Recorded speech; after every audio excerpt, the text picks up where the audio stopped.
Here's more wrestling news for April 28th, 2022, and your headlines for this afternoon include WWE superstar calls a cop an asshole in footage from 2021 DUI arrest, WWE to roll out new plan for premium live events by the order of Nick Khan, Impact Wrestling's The Iinspiration, formerly the Iiconics, announced they're leaving pro wrestling, top New Japan star calls out Kenny Omega for a match at June's Forbidden Door Supershow, former WWE writer reveals how Triple H ended a wrestler's career with just one joke, injured NXT superstar says he could have worked smarter to avoid getting hurt, Kenny Omega teases that something big is coming soon related to AEW Fight Forever game, Cody Rhodes keeps promise of AEW tickets to fans, scores him with WWE tickets too. AEW team references WWE on latest episode of Dynamite, Jeff Hardy to make singles match debut for AEW next week in Owen Hart Foundation Tournament Qualifier, and more. We are kicking off today with SmackDown Tag Team Champion Jimmy Uso, who has had several run-ins with the law, with his most recent arrest coming in July 2021. Instead of being fired like many superstars would be, Jimmy remained on WWE TV and would capture the SmackDown Tag Team titles that same month, a reign that continues to this day. Now, more has emerged from Jimmy's arrest last year, as the body cam footage from the arrest has been shared online. After being pulled over for speeding and forced to take a sobriety test, one officer wished Uso good luck, which set the tag team champion off, as he responded, "You're an asshole. You're the one that's worse. You had a remark. You made a remark you shouldn't have did." After the officer apologized for the remark, Uso cooperated with the test, which he'd ultimately fail and be arrested. Had it not been for his relationship to Roman Reigns in the Bloodline storyline, Jimmy may have been released last year, and we can only hope that he's able to keep on the straight and narrow as he's done so for the past 9 months. In recent years, WWE has been using stadiums to host events, which give shows a much bigger feel and a bigger audience. In 2022 alone, the WWE will have a total 8 stadium shows, including the Royal Rumble, WrestleMania, Money in the Bank, SummerSlam, as well as the September event in Cardiff, Wales, but the company isn't stopping there. According to Andrew Zarian of the Mat Men Pro Wrestling podcast, WWE's goal is to make stadium shows the new norm, and this idea has reportedly come from company president Nick Khan himself. Khan's reasoning is that big stadiums not only lead to more fans filling seats, which means more revenue, but that the overall excitement of a show will be higher, which will lead to more fans wanting to experience a WWE stadium event. WWE only had 3 stadium shows in 2021, but that was partly due to the C-19 situation, as for much of the year, the company had to go without any live fans. For 2023, we already know of 2 stadium events, those being WrestleMania 39 Night 1 and Night 2, but there'll be plenty more if Nick Khan gets his way. Over to Impact Wrestling, as the Iinspiration joined the promotion last year, mere months after being released by WWE. Formerly known as the Iiconics, the pair made a huge impression, winning the Knockouts Tag Team Championships in their debut match, but the Australians are now leaving pro wrestling. In identical statements posted on social media, Jessie McKay and Cassie Lee informed that they will be indefinitely stepping away from wrestling and thanked Impact and the Executive Vice President Scott D'Amore for all their support. Neither woman confirmed why they are leaving wrestling or what they plan on doing next, but only revealed that they are looking forward to the next chapter of their lives. The only tag team to hold both the WWE Women's Tag Team titles and the Impact Knockouts Tag Team titles, the Iinspiration have had an impressive career, but for now, they won't be stepping back in between the ropes.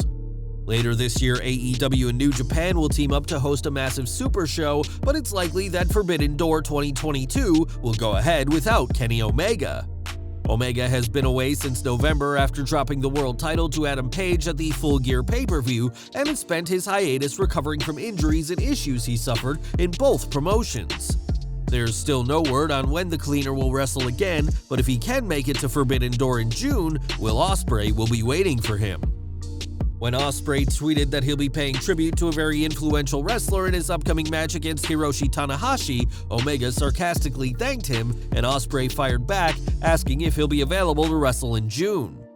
The two have previously exchanged words on social media, and this would certainly be a main event match for Forbidden Door, but with Omega still recovering from arthroscopic knee surgery he had back in March, the window of opportunity for such a high-profile bout is getting smaller and smaller for both promotions. For decades, The Undertaker dominated WWE, but much of the character's history was shrouded in mystery. Other than his half-brother Kane and the fact that their parents died in a fire, nothing else was known about The Undertaker's family, but that could have been much different. On the latest Wrestling with Freddie podcast, actor/former WWE writer Freddie Prinze Jr. said how there was at one point plans for the Phenom to have a son on TV, which would have led to a brief feud between the parent and his offspring. Several segments even made it to WWE TV, as promos for Hayd Vanson were aired in 2008, but Freddie explained why the angle with The Undertaker never happened. We're in the production meeting and everyone's putting their segments through. All of a sudden, out of nowhere, Hunter says, "Are we seriously going with this guy?" He says, "Are we really going to go with this guy?" Vince goes, "What do you mean? What's the problem?" He says, "He looks like he cuts my grass, man." And Vince laughed. Prinze said that as soon as McMahon laughed, he knew the angle was dead, and still feels awful for Hanson, who never got his big break in WWE. Who knows what could have been had Hanson got to work with The Undertaker, and perhaps he could have become a huge name just like his kayfabe father, but all it took was one joke from the King of Kings to derail his career. Now in January this year, Odyssey Jones suffered a ruptured patellar tendon that has kept him out of action for the past 4 months. On TV, Jones was attacked by Harland and Joe Gacy as a way to write him off TV and give him time to get surgery, but this could have been prevented. That's at least what Jones himself thinks, as during an interview with Wrestling the Rap Game, the NXT 2.0 superstar says he could have worked smarter to prevent the injury in the first place. Calling it his learning curve, Jones added that he knows for a fact that he'll do better when he's able to get back in the ring, and gave an update on his physical condition. Jones said how it's been 6 weeks since the surgery and he's already walking without crutches, but he's had to keep his knee in a brace to prevent re-aggravating the injury. WWE had big plans for Jones prior to his injury, as the big man was regularly featured on NXT TV, and hopefully he gets to showcase his potential when he makes his return to the paint-splattered brand. Over to AEW now, as the company has invested a lot of money into their video game AEW Fight Forever, which will be the first console video game for Tony Khan's company. Right now, the game is being worked on by Kenny Omega, who teased that something big related to Fight Forever could be coming very soon. Speaking to Put Your Quarters on the Glass, the former AEW World Champion said how his entire production team is working hard to get something presentable as soon as possible, and said that something will be released very soon. When asked to clarify his comments, Omega said that something for sure will be released in the upcoming months, and described it as an in-depth look at the new video game. It had previously been reported that the game was expected for a 2023 release, but there have been talks about it coming out as soon as this September. Whenever the game comes out, AEW has invested a lot into Fight Forever, with Tony Khan saying that over $20 million had been pledged to the company's game department, so AEW Fight Forever will need to be a hit when it eventually is released to the public. Last week, we reported on Cody Rhodes, who despite leaving AEW, was determined to get a fan tickets to an upcoming episode of Dynamite. It was in late 2021 that Rhodes made the promise after a fan by the name of Tyler Williams explained that when his brother passed, he and his nephew were trying to deal with the loss by bonding over watching AEW Rampage.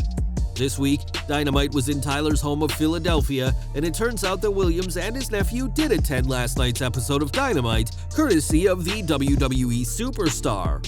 In an interview with ABC6 in Philadelphia, Rhodes said it was vital to keep promises, and while he's as happy as he's ever been now that he's back in WWE, that doesn't invalidate his experiences with AEW. Rhodes has confirmed that he's also got Tyler and his nephew tickets to an upcoming WWE live event in New Jersey, where they'll hopefully get to see him live in action. Wrestling can often be a seedy industry, so it's great to see Cody keep his promise, and this made for an extra special episode of Dynamite for Williams and his nephew. It was on this week's Dynamite that the Jericho Appreciation Society made an appearance and had an interesting term for the AEW fans. Addressing the audience, Angelo Parker described the fans as the AEW Galaxy, a dig at WWE's own vernacular of referring to their fans as the WWE Universe. This isn't the first time that JAS has referenced WWE, as they also refer to themselves as sports entertainers, WWE's term for professional wrestlers.